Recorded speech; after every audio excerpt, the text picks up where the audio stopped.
جی کیا نام ہے ان کا؟ السلام علیکم. السلام. آئی ایم مسلم. جی جی محبوب نام ہے میرا. سر پہلے تو اسلام اور بڑا آداب آپ ساری ٹیم کو. ماشاءاللہ بہت السلام. اچھا کام کر رہے ہیں آپ, اور اللہ آپ کو جزائے خیر دے اس چیز کی. آپ سے آمین. بہت کچھ سیکھا ہے, اور شکر الحمدللہ بڑی تقویت ملی ہے اسلام کو. ایک ٹرن اوور ہوا پورا میرا خود کا بھی. سر الحمدللہ. باقی تمام چیزوں کے سوالات مل گئے مجھے جوابات.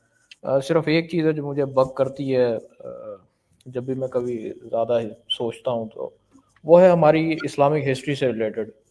ہوں. ویسے تو یہ علمی حلقوں میں باتیں ہونی چاہیے تھیں, کیونکہ یہ کمپائل ہی سارا علم جو ہے وہ جو علم کے مسافر ہیں ان کے لیے ہوا تھا. بہرحال کیونکہ انٹرنیٹ کا دور ہے تو اب یہ چیزیں عام ہو گئی ہیں, اور اب آپ بھی دیکھتے ہوں گے کہ زیادہ سے زیادہ جو مسئلہ کھڑے ہوتے ہیں ایتھیسٹ کی طرف سے وہ حدیث اور ہسٹری سے ہی نکالی جاتی ہیں ریفرنسز, اور ان کے پاس کچھ بھی نہیں ہے.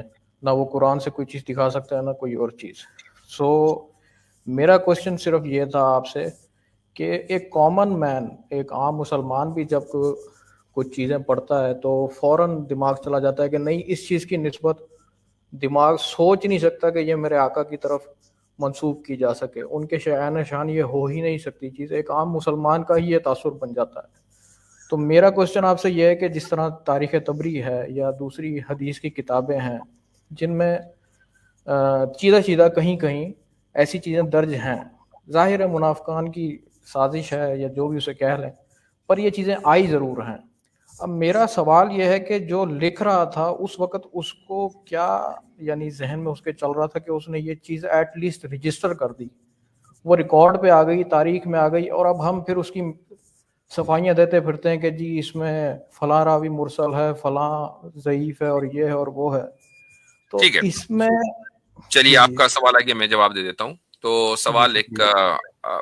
اچھا سوال آپ نے کیا ہے. دیکھیں اس کا جواب یہ ہے کہ تاریخ تبری ہو یا کوئی دوسری ہو, ان میں یا اسی طریقے سے دیگر کتابیں جو موضوعات کے اوپر لکھی گئی ہیں, موضوعات کا مطلب یعنی فیبریکیٹڈ نریشنز کو جی جی کمپائل کیا گیا ہے, تو جی یہ تو ہم مسلمانوں کی ایپسٹمولوجیکل آنےسٹی ہے. یعنی اس سے بڑھ کر آنےسٹی نہیں ہو سکتی کہ بہت سی چیزیں ایسی ہیں کہ جو ہمارے خلاف جا سکتی ہیں, اس جی کے باوجود ہم نے ان کو رجسٹر کر دیا اور ریکارڈ کر دیا تاکہ ہم یہ تحقیق کر کے بتا سکیں کہ یہ چیز غلط ہے. سمجھ میں آیا؟ تو تاریخ کی بہت ساری روایتیں ایسی ہیں کہ پر ہم اعتماد نہیں کر سکتے, وہ اسی لیے لکھی گئی ہیں. اچھا, اب تاریخ تبری کا بہت سے لوگ حوالہ دیتے ہیں کہ جی تاریخ میں لکھا ہے. بھائی اگر آپ اس کا حوالہ دے رہے ہیں تو اس کے مقدمے کو تو پڑھ لیں. مقدمے میں خود امام تبری یہ کہتے ہیں کہ میں نے اس کتاب میں یہ تحقیق نہیں کی ہے کہ کون سی روایت صحیح ہے اور کون سی ضعیف ہے, اور صرف میں صحیح روایت کو لے کر آؤں, بلکہ میں نے جو کچھ مجھے ملا میں اس کے اندر ڈمپ کرتا چلا گیا. اور یہ بعد کے جو لوگ ہیں یہ ان کا کام ہے کہ وہ اس پر تحقیق کریں گے کہ کون سی چیز صحیح ہے اور کون سی چیز غلط ہے, اور اس کی وجہ ہے. کوئی آپ یہ کہہ سکتا ہے بھائی یہ کیا طریقہ ہوا, یہ کیا بات ہوئی. دیکھیے جب آپ حدیث کمپائلیشن کو دیکھیں گے نا تو حدیث کمپائلیشن کے الگ الگ ادوار ہیں اور ہر دور کا ایک خاصہ ہے. تو امام تبری جس دور سے تعلق رکھتے ہیں اس دور کا جو خاصہ ہے وہ یہ ہے کہ روایتوں کو جمع کیا جائے. اس کے بعد جو دور آیا ہے اس کا خاصہ یہ ہے کہ روایتوں کی تحقیق کی جائے. اور اس کے بعد ایک دور ایسا بھی آیا کہ صرف اور صرف صحیح روایتوں کو جمع کیا جائے. اس دور سے متعلق ہے امام بخاری اور اس دور سے تعلق رکھتے ہیں امام مسلم. تو یہ الگ الگ حدیثوں کے کمپائلیشن کے یا ہسٹری کے کمپائلیشن کے ادوار ہیں.